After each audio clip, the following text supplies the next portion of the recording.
मेरे पापा फौज से रिटायर हो चुके हैं, पर कुछ कहानियां हैं फौजियों की जो कभी रिटायर नहीं होती। और अपने पापा को देखकर ऐसा लगता है कि एक फौजी की ज़िंदगी में क्या कुछ नहीं हो सकता। और चट्टान को बाहर से देखने वालों को उनके भीतर का दर्द पता नहीं होता। प्यार तो बहुत है दिल में, पर बताएं कब, टाइम दे ही नहीं पाते फैमिली को।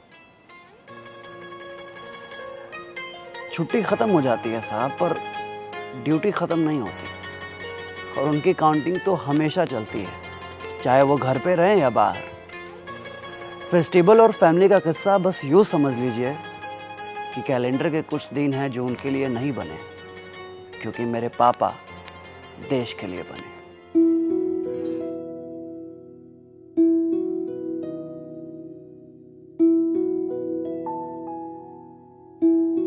लोगों को नहीं पता होगा कि एक फौजी की लास्ट होली कब थी, 4 साल पहले या 5 साल पहले।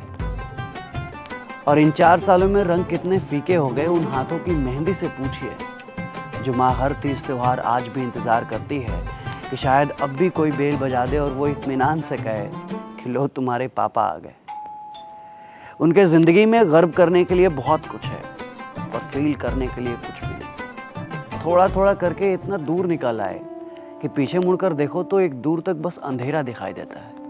और मुझे लगता है कि एक फ़ौजी इतना मैच्योर नहीं होता जब वो फ़ौज ज्वाइन करता है, पर जिम्मेदारियां धीरे धीरे कितना मैच्योर बना देती है ये बस पापा को देखकर पता चलता है। जब एक फ़ौजी छुट्टी लेकर घर भी आता है तो 2-3 दिन बाद वो बड़े से घर में अकेले लगने लगता है। उसे पता नहीं ये क्या है, ये खालीपन, ये अकेलापन क्यों है, पर कुछ तो है जो भीतर से भरने नहीं देता। जैसे कुछ किसी ने बाहर से ब्लॉक कर दिया हो। कितना ज़्यादा सोचने लगता है समय से आगे, पर सोचे भी क्यों ना साहब, उनके कंधों पर इतनी बड़ी जिम्मेदारी जो है तो सोचना तो पड़ता है।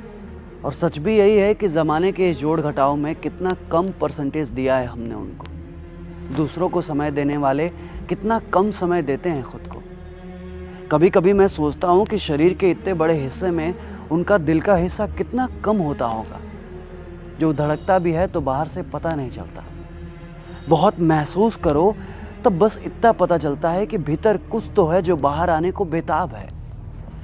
और पापा की मन की कई ऐसी कहानियाँ हैं जो वो बस सुनाकर अपना दिल हल्का करना चाहते हैं, पर वे कहानियाँ हमारी समझ से बहुत परे हैं। उन कहानियों को समझ सकूं, शायद मैं इतना समझदार हुआ ही नहीं अभी, और शायद कभी हो भी ना पाऊँ। हालात ये हैं कि बात करने को मन भी करता है और कर भी नहीं पाते।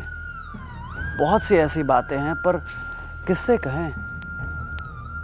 बहुत लंबी कहानी है साहब, शायद ये 2 GB में ख़त्म हो सके। क्योंकि एक सोल्जर ना प्यार को जीता है, वो प्यार शो नहीं कर पाता।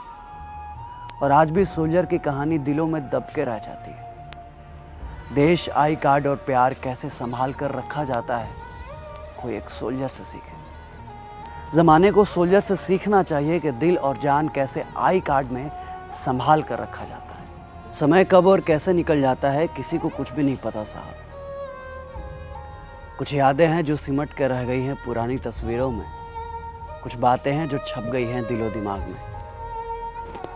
उम्र के इस दहलीज पे उनके लिए भूलने को बहुत कुछ है, पर याद करने को कुछ भी नहीं। उनकी पहचान बस इतनी सी है कि गांव में कोई एक रिटायर्ड फौजी है जो छोड़ दिया था गांव को कई दशक पहले। पर अब वो फौजी कैसा है किसी को कुछ भी नहीं पता। जब तक वो सर्विस में थे लोग जानते थे उन्हें, पर अब जो वो गुमनाम है तो किसी को उनकी कोई खबर नहीं। और किसी बरगद के पेड़ का अकेलापन शायद ही नई जनरेशन को पता हो।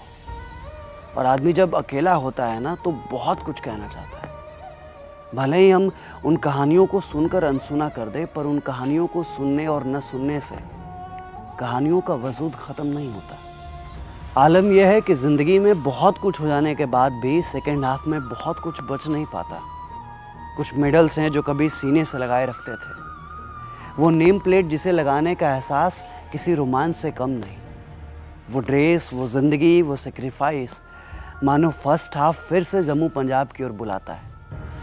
वो राजस्थान की रेत, वो दिल्ली की सर्दी, मानो आज भी पुरानी कहानियां कहने को बेताब है। जानते हैं साहब, दुनिया कितनी बदल गई है, पर आज वो वही कांस्टेंट है अपने मूल्यों और आदर्शों के साथ। और आज भी जब उन चिट्ठियों को पढ़ता हूँ जो पापा संभाल कर रखते हैं, तो आज भी आंखें ठहर से जाती है उनके शब्दों पर, जिन्हें बहुत सजावटी ढंग से दिल और फील दोनों के साथ लिखा करते थे।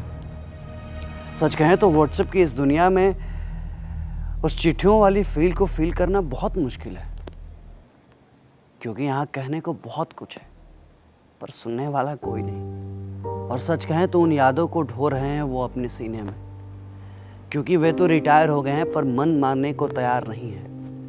ट्रेनिंग के वो चम्मच, मग और स्टील के बक्से, वो बैग जो आज भी खाली पड़ा है किसी कोने में, वो जूते की चमचमाहट आज भी छोड़ जाती है उस परेड ग्राउंड में जहाँ से कहानी शुरू हुई थी लंबे सफ़र के लिए। वो सेविंग ब्लेड, वो फिटकरी आज भी गई नहीं उनकी यादों से। और ये भी इत्तेफाक है कि रिटायरमेंट के बाद ज़िंदगी छूट जाती है, पर दिल वहीं कहीं रुक जाता है उन्हीं सब यादों में। मन तो बहुत है कि निकल जाएं यादों की उस दुनिया से बेखबर, जिस दुनिया में अब कोई खबर नहीं। सपने तो बहुत हैं, पर ज़िंदगी के इस सेकंड हाफ में अब कोई अपना नहीं। यहाँ कुछ भी वैसा नहीं, अब जो है वही रुक सा गया है यादों में। वो मेडल जिसे अब टांग दिया गया हो सिरहाने, वो संदूक जिसे अब कहीं रख दिया गया हो छज्जे पे, वो जगह जिसे कहीं एडजस्ट कर दिया गया हो कोने में, वो ज़िंदगी जिसे सेक्रीफाइस कर दिया हो घर जोड़ने में। अब कुछ है तो बस यही है, एक भीड़ का अकेलापन, जगती आँखों का सूनापन, एक उम्मीद की कसक जिसे कभी जवानी में ही छोड़ आए थे। सच कहे तो शेयर करने को बहुत कुछ है, पर शेयर करने को कोई तैयार ही नहीं। और ये भी सच है कि फौजियों का सेकेंड हाफ आसान नहीं होता।